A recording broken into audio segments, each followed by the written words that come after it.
कक्षा नवम गणित में आप सभी का स्वागत है। आइए आज हम बहिष्कोण प्रमेय बाह्य कोण से संबंधित एक और प्रमेय देखते हैं। किसी त्रिभुज के तीनों बहिष्कोणों का योग 360 अंश होता है। सिद्ध करें। त्रिभुज के तीनों बहिष्कोण से आशा है यदि त्रिभुज की तीनों भुजाओं को क्रमशः बढ़ाया जाए तो इस प्रकार प्राप्त बहिष्कोण का मान यानी उनका तीनों बहिष्कोणों का योग 360 अंश होता है। आइए हम सर्वप्रथम एक त्रिभुज बना लेते हैं। इस प्रकार से एक त्रिभुज बनाइए। ऐसे त्रिभुज का नामकरण करते हैं ए बी सी। ठीक है। तो इसमें जैसा कि आप लोग जानते हैं ये अंतःकोण हो गया, कोण 1, कोण 2, कोण 3। अब हमको इस त्रिभुज ए बी सी में बहिष्कोण प्राप्त करने के लिए इसकी भुजाओं को क्रमशः बढ़ाना है। मान लीजिए भुजा बी सी को हमने इधर बढ़ाया, x तक बढ़ा दिया, तो ये एक बहिष्कोण ये वाला मिला ऐसे। ठीक है। इसका नाम है कोण ए सी एक्स। इसी प्रकार भुजा सी ए को हमने आगे बढ़ाया, तो आइए बढ़ा देते हैं। इस प्रकार से हमने सी ए को आगे बढ़ाया, सीधा बढ़ाना है आपको, ये मान लीजिए y तक। तो यहाँ पर एक और बहिष्कोण बना, इसका नाम है कोण बी ए वाई। और भुजा ए बी को आगे हमने बढ़ाया इस प्रकार से, तो यहाँ एक बहिष्कोण बना, मान लीजिए इसका नाम क्या है जेड। तो कोण सी बी जेड इस बहिष्कोण। तो हमें क्या सिद्ध करना है, ये जो तीनों बहिष्कोण है ना, इन तीनों का योग 360 अंश होता है, ऐसे सिद्ध करना है। आइए सर्वप्रथम क्या ज्ञात है या दिया क्या गया है वो लिख लेते हैं। ज्ञात है त्रिभुज ए बी सी है जिसमें ध्यान देना है कोण 1, कोण 2 व कोण 3 अंतःकोण है। अंतःकोण है। इनकी भुजाओं को क्रमशः आगे बढ़ाने पर हमें 3 बहिष्कोण प्राप्त होते हैं। यहाँ लिख दीजिए तथा कोण ए सी एक्स, कोण बी ए वाई व कोण सी बी जेड बहिष्कोण है। क्या है? बहिष्कोण है। ठीक है। आइए सिद्ध क्या करना है, इसको लिख लेते हैं। सिद्ध करना है ये तीनों बहिष्कोणों को जोड़ेंगे ना, तो इनका योगफल 360 अंश होगा। तो कोण ए सी एक्स धन कोण बी ए वाई धन कोण सी बी जेड बराबर 360 अंश, ऐसा सिद्ध करना है। आइए उपपत्ति देखते हैं। उपपत्ति ध्यान देना है, बहिष्कोण प्रमेय का कथन है, उसको ध्यान से सुनेंगे। किसी त्रिभुज की एक भुजा को आगे बढ़ाए जाने पर प्राप्त बहिष्कोण का मान उसके सुदूर अंतःकोणों के योग के बराबर होता है। ध्यान दीजिए, यहाँ पर हम बहिष्कोण प्रमेय को लिख देते हैं। बहिष्कोण प्रमेय के अनुसार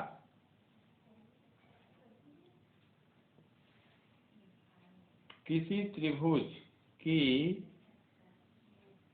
एक भुजा को आगे बढ़ाने पर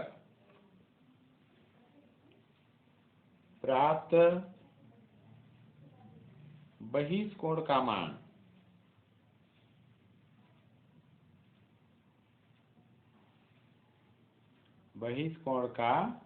मान उसके सुदूर अंतः कोणों के योग के बराबर होता है, योग के बराबर होता है। इसी के आधार पे हम देखते हैं, यहाँ लिखेंगे अतः, ध्यान दीजिए चित्र पे एक बार फिर से। त्रिभुज ए बी सी में भुजा बी सी को x तक बढ़ाया गया है, तो यहाँ पर बहिष्कोण कोण ए सी एक्स बना। इस बहिष्कोण के लिए सुदूर अंतः कोण क्या है? कोण 1 और कोण 2 है। तो बहिष्कोण प्रमेय के अनुसार इस बहिष्कोण का मान सुदूर अंतः कोणों 1 और 2 के योग के बराबर होगा। तो यहाँ लिख लीजिए कोण ए सी एक्स बराबर कोण 1 धन कोण 2, ऐसे होगा। ये समीकरण नंबर 1, ठीक है।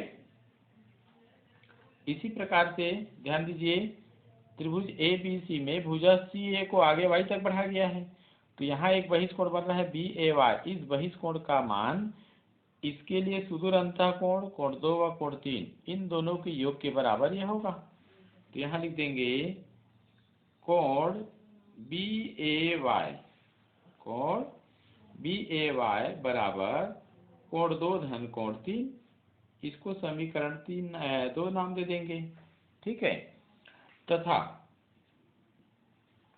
अब देखिए त्रिभुज ए बी सी में तीसरी भुजा ए बी को आगे जेड तक बढ़ाया गया है, तो यहाँ एक बहिष्कोण बना कोण सी बी जेड। तो इस बहिष्कोण का जो मान है वह इसके सुदूर अंतः कोण कौन कौन से हैं? कोण 1 और कोण 3। तो इन दोनों के योग के बराबर होगा ये बहिष्कोण। तो यहाँ लिख देंगे कोण सी बी जेड बराबर कोण 1 धन कोण 3। ये समीकरण 3 हो गया, ठीक है। इन तीनों समीकरणों को जोड़िए, ठीक। तो यहाँ लिखेंगे समीकरण 1 धन समीकरण 2 धन समीकरण 3 से। तो तीनों के बायां पक्ष को जोड़िए और तीनों के दायां पक्ष को जोड़िए। तो कोण ए सी एक्स धन कोण बी ए वाई धन कोण सी बी जेड बराबर, दाएं पक्ष में देखिए कोण 1 धन कोण 2 धन कोण 2 धन कोण 3, 2 धन कोण 3।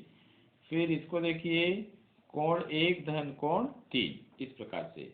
ध्यान दीजिए सिद्ध क्या करना है एक बार चेक कीजिए।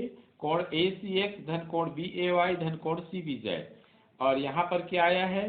कोण ए सी एक्स धन कोण बी ए वाई धन कोण सी बी जेड। अर्थात जो सिद्ध करना है उसका जो बायां पक्ष है, सिद्ध करना है उसका बायां पक्ष। ये देखिए हमारे सामने है बायां पक्ष, ठीक है। ये बायां पक्ष आ गया। तो अब हमको क्या करना है? दाएं पक्ष में यहाँ पर 360 है, तो हमको इन सबको जोड़ करके 360 लाना होगा। आइए देखते हैं। तो अब हमें बायां पक्ष लिखने की आवश्यकता नहीं, सीधा दायां पक्ष लेके चलते हैं।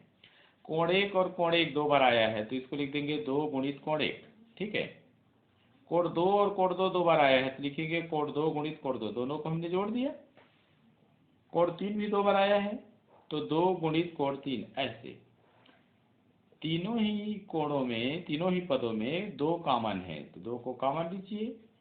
कोण 1 धन कोण 2 धन कोण 3, ऐसे, ठीक है। अब यहाँ देखते हैं, ध्यान देना है। इसको लिख देंगे 2, कोण 1 धन कोण 2 धन कोण 3, इन तीनों कोणों को जोड़ा गया है। तो ये 3 कोण कौन कौन से हैं? चित्र में देखिए कोण 1 धन कोण 2 धन कोण 3, ये तीनों ही कोण जो है त्रिभुज ए बी सी के अंतः कोण है। और हमारे सामने प्रमेय क्या है? त्रिभुज के तीनों अंतः कोणों का योग 180 अंश होता है, अर्थात इन तीनों का योग 180 होगा। तो आइए इन तीनों के बदले में हम योगफल 180 लिख दें। यहाँ पर आपको कारण जरूर लिखना होगा, क्योंकि त्रिभुज के तीनों अंतः कोणों का योगफल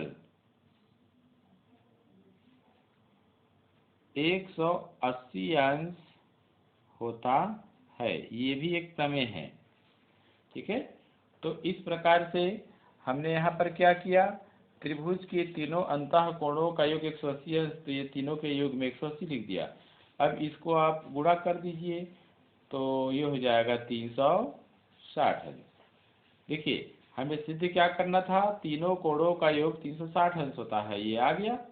तो यहाँ पर इसका अभिप्राय क्या हुआ कि कोण ए सी एक्स धन कोण बी ए वाई धन कोण सी बी जेड बराबर 360 अंश।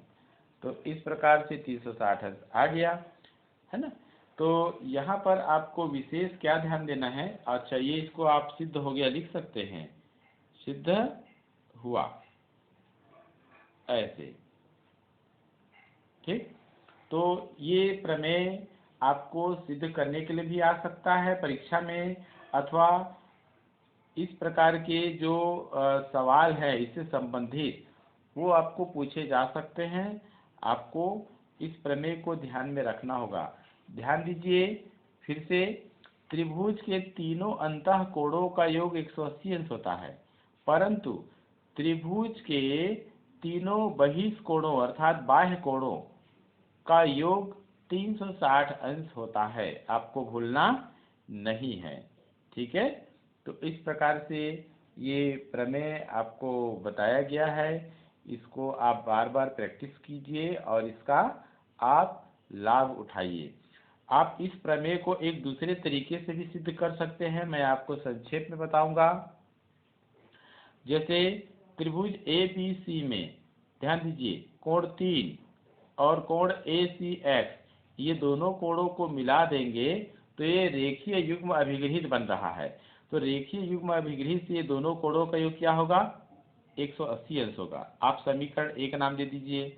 इसी प्रकार से कोण 1 और इस कोण को मिलाइए, कोण बी ए वाई को, दोनों का योग भी क्या है, 180 अंश होगा रेखीय युग्म अभिग्रहित से। ठीक है, इसी प्रकार आप इसको देखिए, कोण 2 और कोण सी बी जेड, इन दोनों का योग भी 180 अंश होगा रेखीय युग्म अभिग्रहित से। समीकरण 3 हो गया। तो समीकरण 1, समीकरण 2, समीकरण 3 को आप जोड़िए जिस प्रकार यहाँ जोड़ा गया है, और उसके आगे का जो पद है वो आप स्वतः ही हल कर सकते हैं। ठीक है, धन्यवाद।